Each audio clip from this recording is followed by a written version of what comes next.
Liquor king के नाम से जाने जाने वाले कारोबारी पोंटी चड्ढा और उनके भाई हरदीप की आज उनके फार्म हाउस पर फायरिंग में मौत हो गई।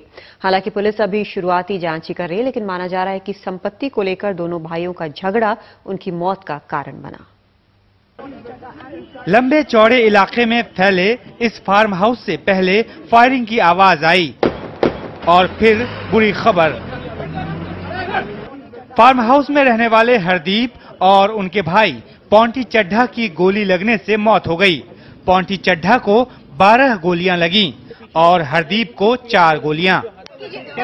Can you please come one now? There is no further answer that I can give you. There is no further answer. There is no further answer. I am just going to give you the letters, which will tell you that Mr. Chadha has brought here at this time. That's it. Please come on now. जमीन जायदाद के झगड़े को लेकर पोंटी और हरदीप के बीच आज meeting हो रही थी। मीटिंग में ही बात इतनी बिगड़ी कि गोलियां चल गईं। दोनों तरफ से फायरिंग हुई और दोनों भाइयों को गोलियां लगीं। हरदीप की मौके पर ही मौत हो गई, जबकि पोंटी ने अस्पताल में दम तोड़ा। यहाँ पर जो वाकया हुआ है उसमें 2 ब्रदर्स हैं, गुरदीप एलियास पोंटी चड्ढा और हरदीप एलियास गुरनाम। उन दोनों की मृत्यु हो गई है।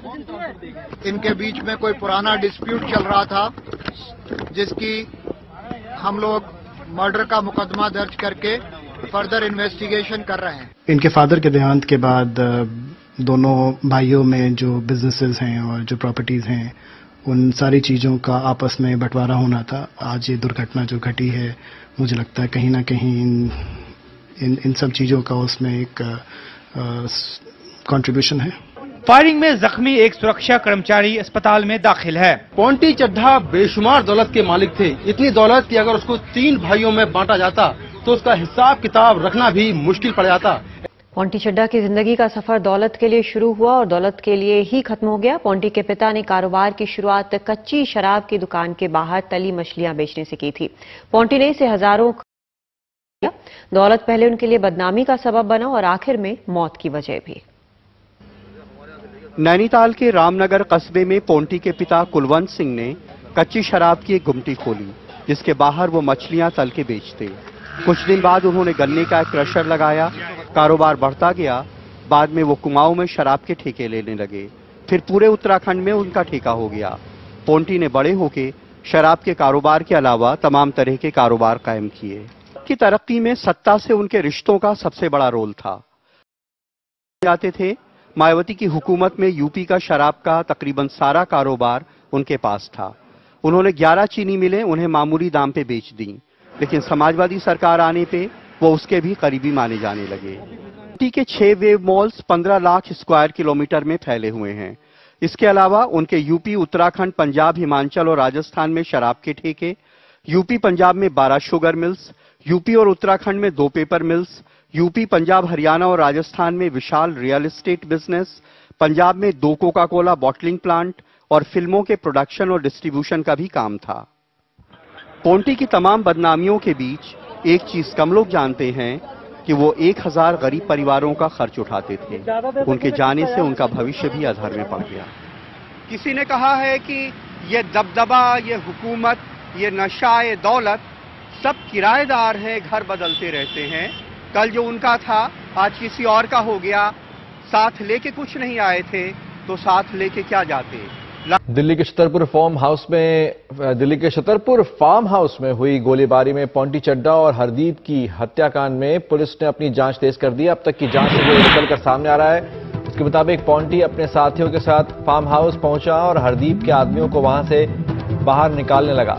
तभी करीब 12 बजे वहां हरदीप भी अपने आदमियों के साथ पहुंचा और उसके बाद उसने गोलीबारी शुरू कर दी। क्यों हुआ ये विवाद और अब तक क्या क्या जानकारी पुलिस तक है, जानने के लिए चल रहे हैं संवाददाता मुकेश सिंह सेंगर के पास। मुकेश, कहां तक पहुंची है ये जांच? देखिए महराज, जो हरदीप और पोंटी चड्ढा का जो मर्डर हुआ है उसमें अब जो तस्वीर है जांच की वो काफी हद तक साफ हो गई है। जो पूरा सीक्वेंस है वो ये है कि सुबह करीब 10:30 बजे पोंटी चड्ढा अपने लोगों के साथ में, जिसमें कि उत्तराखंड के जो माइनॉरिटी कमीशन के जो चेयरपर्सन है सुखदेव और उनका जो पीएसओ है उत्तराखंड पुलिस का, इन लोगों के साथ में वो सुबह 10:30 बजे जो 42 नंबर का फार्म हाउस है वहां पर पहुंचे और वहां पर उन्होंने हरदीप के लोगों को बाहर निकाल दिया और वहां पर जबरन कब्जा कर लिया फार्म हाउस में। उसके बाद जो हरदीप के जो सिक्योरिटी गार्ड और जो वर्कर थे फार्म हाउस में, उन्होंने हरदीप को फोन किया। हरदीप उस वक्त नोएडा में थे।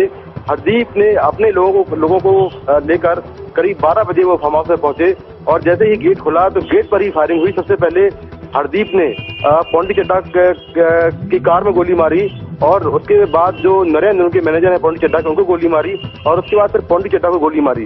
उसके बाद जो गाड़ी में सुखदेव बैठे थे, सुखदेव को भी गोली मारने की कोशिश की, लेकिन जो सुखदेव का जो पीएसओ है, जो उत्तराखंड पुलिस का है, सचिन त्यागी, उसने अपने जो सुखदेव है उनके बचाव के लिए जो हरदीप है उनको गोलियां मारी। तो इस तरह इस गोलीबारी में हरदीप और जो पोंटी चड्ढा है उनकी गेट पर ही मौत हो गई। जो गेट था फार्म हाउस का, फार्म हाउस के अंदर फायरिंग नहीं हुई है, गेट के बाहर फायरिंग हुई है, ये तस्वीर साफ हो गई है। और जो नरेंद्र मैनेजर है वो फिलहाल इंजर्ड है। तो पुलिस ने वहां से 2 पिस्टल बरामद की है। इसके अलावा जो एक कार्बाइन है 9mm की, जो कि उत्तराखंड के जो पीएसओ है सचिन त्यागी, जो पीएसओ है उत्तराखंड पुलिस के, उनसे बरामद की है। और फिलहाल इस पूरे मामले की जांच की जा रही है।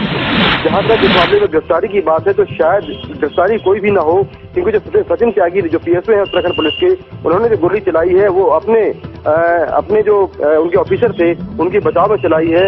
और ऐसे में गिरफ्तारी होना लगता है कि शायद कोई भी मामले में गिरफ्तारी नहीं होगी, लेकिन फिर भी पुलिस पूरे मामले की जांच कर रही है। इसके अलावा जो पंजाब पुलिस के 3 पीएसओ हैं जो उस वक्त ड्यूटी पर थे हरदीप के साथ में, उनसे भी पुलिस पूछताछ कर रही है। तो कई आई विटनेस के बयान लिए जा रहे हैं और जो साथ में वहां पर लोग थे उन सभी के बयान लिए जा रहे हैं। इसके साथ ही जो सीसीटीवी फुटेज है आसपास की जगहों का, फार्म हाउस के अंदर और बाहर का, उसको भी पुलिस देख रही है, लेकिन अभी तक कुछ साफ नहीं हो पाया कि सीसीटीवी फुटेज में पुलिस को कुछ दिख रहा है या नहीं दिख पाया है। तो इन तमाम एंगलों से पुलिस जांच कर रही है और तस्वीर जो है पूरे मामले की वो काफी हद तक साफ हो गई है। जी, तो हैरान कर देने वाला पोंटी चड्ढा और हरदीप हत्याकांड, जिसमें दोनों भाइयों ने एक तरह से एक दूसरे पर हमला किया, जिसमें गार्ड की गोली भी लगी है और दोनों की मौत हो गई इस फार्म हाउस के बाहर। जानकारी दे रहे हैं मुकेश सिंह सेंगर, जो हर डिटेल जो अब तक पुलिस को साफ हुआ है वो हमें बता रहे थे। दरअसल पोंटी चड्ढा की जिंदगी का सफर दौलत के लिए शुरू हुआ और दौलत के लिए ही खत्म हुआ है। पोंटी के पिता ने कारोबार की शुरुआत कच्ची शराब की दुकान के बाहर तली हुई मछलियां बेचने से की थी। पोंटी ने इसे हजारों करोड़ों का साम्राज्य बना दिया। दौलत पहले उनके लिए बदनामी का सबब बना और आखिर मौत की वजह भी। नैनीताल के रामनगर कस्बे में पोंटी के पिता कुलवंत सिंह ने कच्ची शराब की एक गुमटी खोली, जिसके बाहर वो मछलियां तल के बेचते। कुछ दिन बाद उन्होंने गन्ने का एक क्रशर लगाया। कारोबार बढ़ता गया। बाद में वो कुमाऊं में शराब के ठेके लेने लगे। फिर पूरे उत्तराखंड में उनका ठेका हो गया। पोंटी ने बड़े होके शराब के कारोबार के अलावा तमाम तरह के कारोबार कायम किए। तो इस तरह से इनका कोई बैकग्राउंड कोई बहुत अच्छा या बहुत इंडस्ट्रियलिस्ट परिवार से नहीं था, लेकिन बाद में तो ये एक इतना बड़ा नाम प्रदेश के उसमें हुए कि हर आदमी ये जानता था कि भाई पोंटी चड्ढा हर बिजनेस में उनका हाथ है। पोंटी की तरक्की में सत्ता से उनके रिश्तों का सबसे बड़ा रोल था। पोंटी मायावती के करीबी माने जाते थे। मायावती की हुकूमत में यूपी का शराब का तकरीबन सारा कारोबार उनके पास था। उन्हें मामूली दाम पे बेच दी, लेकिन समाजवादी सरकार आने पे वो उसके भी करीबी माने जाने लगे। वरना इनका बिजनेस ही उस पर आधारित है कि जो भी पावर्स दैट बी है उनका साथ इनको पूरी तौर पर मिले। तो चाहे मुलायम सिंह की पहले सरकारें रही हों, कांग्रेस के नेताओं से इनकी निकटता रही है, फिर मायावती सरकार में तो खैर ये ऑलमोस्ट एक तरह से इंडस्ट्रियलिस्ट के रूप में, रियल एस्टेट एजेंट के रूप में उभरे। पोंटी के 6 wave malls 15 lakh square kilometre में फैले हुए हैं। इसके अलावा उनके यूपी, उत्तराखंड, पंजाब, हिमाचल और राजस्थान में शराब के ठेके, यूपी पंजाब में 12 शुगर मिल्स, यूपी और उत्तराखंड में 2 paper mills, UP Punjab Haryana और राजस्थान में विशाल रियल एस्टेट बिजनेस, पंजाब में 2 कोका कोला बॉटलिंग प्लांट और फिल्मों के प्रोडक्शन और डिस्ट्रीब्यूशन का भी काम था।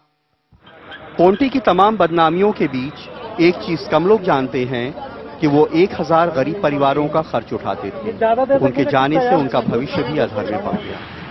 किसी ने कहा है कि ये दबदबा, ये हुकूमत, ये नशा, ये दौलत सब किराएदार हैं, घर बदलते रहते हैं। कल जो उनका था आज किसी और का हो गया। साथ लेके कुछ नहीं आए थे तो साथ लेके क्या जाते। लखनऊ में कैमरामैन रमेश वर्मा के इंडिया। कारोबारी पोंटी चड्ढा और उनके भाई हरदीप के कत्ल की गुत्थी सुलझ गई है। कल अपने छतरपुर के फार्म हाउस में दोनों भाइयों के बीच गोलीबारी हुई। दोनों का अंतिम संस्कार भी कर दिया गया है। आइए जानते हैं कि आखिर क्यों और कैसे हुई दोनों भाइयों की मौत। जाने माने कारोबारी पोंटी चड्ढा और उसके भाई हरदीप का इतवार को पोस्टमार्टम दिल्ली के एम्स ट्रॉमा सेंटर में हुआ, लेकिन पोंटी का शव उसके फार्म हाउस पहुंचते ही पुलिस ने उसकी अंतिम यात्रा रोक दी। पुलिस की दलील थी कि पोंटी के शरीर में 3 गोलियां और अटकी हैं, जिसकी जानकारी एम्स के डॉक्टरों ने काफी देर से दी, इसलिए पोंटी का पोस्टमार्टम दोबारा करना पड़ेगा।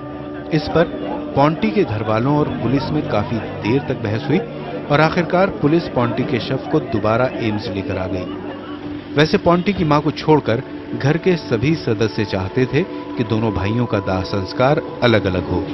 इससे पहले दिल्ली के छतरपुर इलाके के 23 एकड़ में फैले पोंटी के इस आलीशान दोनों की मौत की खबर सुनते ही रिश्तेदारों और दोस्तों की भीड़ जुटनी शुरू हो गई। मेरी आखिरी बात हरदीप जी से अराउंड 12:15 हुई है, 12:15 के लगभग हुई थी और उस समय वो यही कह रहे थे कि जो हमारे फार्म हाउसेज हैं और प्रॉपर्टीज हैं उनमें हमें कुछ केस अब डालना पड़ेगा जिससे कि हम स्ट्रांग हों और एक उन्होंने 100 नंबर या पुलिस में भी कंप्लेंट किया होगा जहां तक उनको लग रहा था कि उनको कहीं बेदखल ना कर दिया जाए किसी भी चीज से।